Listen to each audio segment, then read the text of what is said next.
David Ayer has given up on his director cut of The Suicide Squad, or no, Suicide Squad, not The Suicide Squad, sorry, totally different movies, and just decided to let it be.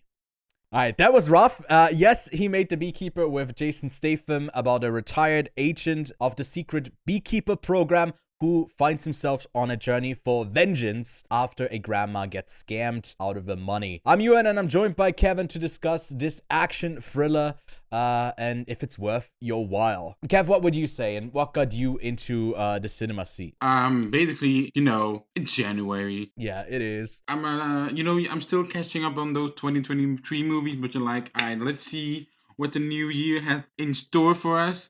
And then you see it's Jason Statham action number 40, and you're like, I'll watch that. You know those at the end of like 21 Jump Street when they make those fake sequels, and like oh yeah, this is one of them, like the Beekeeper. But honestly, look, Jason Statham, and you can say about David Ayer what you want. I still very much like Fury. I very much like End of Watch. I very much like some aspects of Bride and Suicide Squad. So like, I don't think he's like a shit director. Far from it. I haven't seen Sabotage. I haven't seen Street Kings. I haven't seen Harsh Crimes.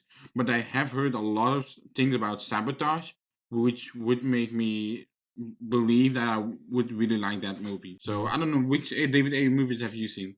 So I've seen the Suicide Squad, this one, and then The Tax Collector, because I was in my craze of like watching a ton of films. I haven't seen Bride or Fury, is more popular films. I've seen parts of Bride, and I just haven't gotten around to Fury, which seems to be his most acclaimed film. Yeah, I think it's definitely. Although End of Watch is really good, but those two are really his creme de la creme, if you want to call it that way. Yeah. And here in Beekeeper, we get to focus just on the action, what you'd expect from a Jason Statham film.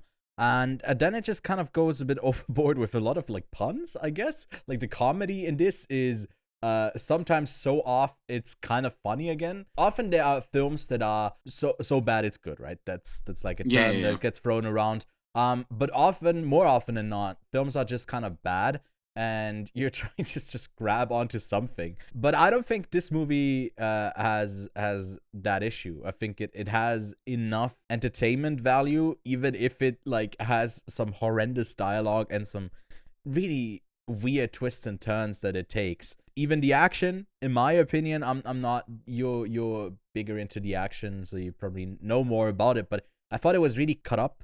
There was a lot of cuts, and I didn't find it as interesting to watch. I liked a bit more when there were like brutal singular moments, like finishers, basically, that he did.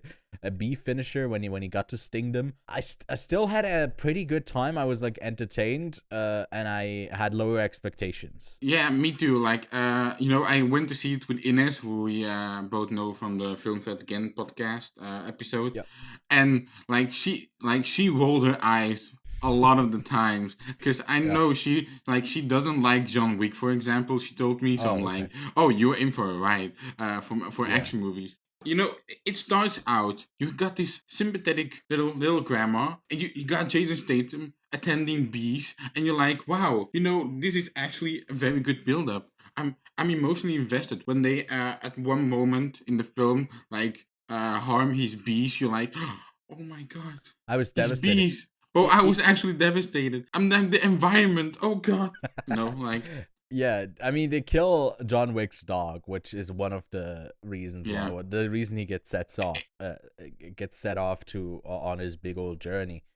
Here I was just like, the bees are so small and they're collective, and he's the beekeeper of all of them. But if he had like a sidekick at the start of this, that was like a huge bumblebee, like at the size of his hand, maybe, and that one got like, he would have gotten me way more. And maybe it has like a funny little voice and does like jokes throughout the film. Let's not do this. Let's not do this here. It is too early for this shit. This is shit you say at 10 p.m., not 10 a.m. But let's talk about the action, right? So Jason Statham isn't exactly, compared to his earlier in his career, he isn't as flexible anymore. He isn't as quick Yeah. should I say, like he's become very much a very stoic action hero. Yeah. Yeah. And he is still, but in this movie sometimes, he there was a moment where he goes on top of an elevator, and he gets in the elevator like he's fucking alien, Mhm. you notice that, like he goes so Yeah. quickly into it. It's like a horror movie. It's like, what? So and also the story itself, it is very much, it does start out actually very decently, which made me care about, the movie, about the characters. I'm like, I get the motive. It's not a useless motive, Mhm. but the story goes kind of crazy. It does. Yeah. At one point, you know what? It's basically the equivalent of rushing the White House as a one-man show. Yeah. And they can't even afford the White House, so they go to another location that looks like it. It's the But White yeah, Shack. it's Yeah. kind of crazy.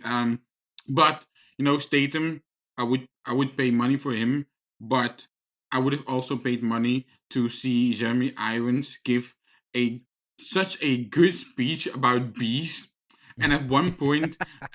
point, the one of the other characters says to Jeremy Irons, like, "Are you doing this for the fame or the power?" And I'm like, this is basically the equivalent of asking Jeremy Irons, "Are you doing this for the love of cinema, or are you doing this for the big check you're getting?" I'm like, yeah, that's the same thing you're asking him, in Yeah. character as in like an actor. And Josh Hutcherson is also very sleeky. This weird little guy. He's Yeah. basically a weird little guy. That's He's a it. weird little guy who goes around and goes to his papa and needs to be saved. And yeah, I think Jeremy Irons, similar to Jason Statham, is able to convey so much just with his presence on screen. Josh Hutcherson has like a different character where he needs to be like big, and somehow this kind of works in contrast to each other more often than not, because it is just so completely over the top all the way through. Like none of the stuff that happens actually makes sense, like in the slightest. But they somehow still play it like super seriously, the way that they would go for in John Wick, where they would have like more atmospheric work that they would do with the cinematography and the lighting and everything. And here it just feels like it's a cut down version of that, like a similar-ish Yeah. universe. And I don't know, we probably wouldn't get like this type of Beekeeper, this movie about the beekeepers, without John Wick. At least not in the similar vein. I think it is like definitely really inspired, and I feel like a lot of Oh, action hundred movies these percent, days are. 100%. Like it almost takes John Wick's stories beat by beat, copies it. Like Yeah. there's no arguing about The that. grandma is his dog. Yeah, I guess it is. It is yeah, I guess. in a But the way. weakest part of the story is definitely the FBI part of it. Yeah, Whenever they would cut that's to rough. that, Yeah. and I'm like, some seconds of their arc of that storyline are like, oh, that's kind of funny, but it's not worth investing your full time. Like, I don't know how long this movie actually is. It is It's 105 minutes it's long. 105 minutes. That's basically like 10 minutes of the FBI story you could have cut. But it's Yeah. also like, hey, hey, they're giving a blank check to the FBI because look how stupid they are. It's like, eh. Yeah, it's ultimately like not interested in the standoff between the police, or No, but it because it basically goes way beats. higher, you know. They basically beat up the FBI. It's Yeah. like they don't care about it, like reputation. Now we're gonna beat them up. But it's nice that he doesn't kill them. He just It's ve- hurts them and it's very actually nice hurts the guy. real baddies.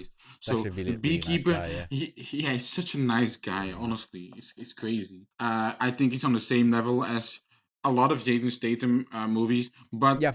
they get watched a lot for a reason, and it is kind of perfect. Honestly, the perfect January movie.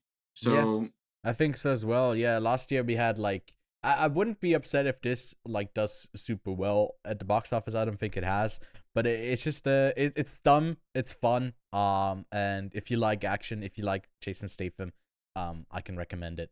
But that's I'm trying. basically it. Anything else you wanna say, Kev? No, that's it. That's it. I'm trying to get a fucking beep on in this shit. I'm sorry, Ewan. No, B puns. No B puns. Okay. I'll let the B puns be. Let the B puns be. The buzz is real or whatever. I don't know. The reviews for this have been very cringe to go through. Yeah, they have been cringe. So, anyways, yeah. Do we give a rating or not? Actually. Oh, you can give it a rating. For me, it's like actually, I'm not gonna. Oh. Well, not for me really. too. It's more just like a recommendation. It's still like, figuring out how to do these reviews, by the way, if you can tell. But yeah, what do you mean? We're experts. Bee experts. We're the beekeepers of the review commission. Let this end. Let this end. If you leave a bad rating for Killers of the Flower Moon, which is elderly abuse, Martin Scorsese is that all. Same goes for Napoleon and Michael Mann. We will come after you. Let us know what you thought of The Beekeeper. Check out the podcast and some other reviews that are gonna drop over the week. Thanks, Kevin. And we'll see you soon.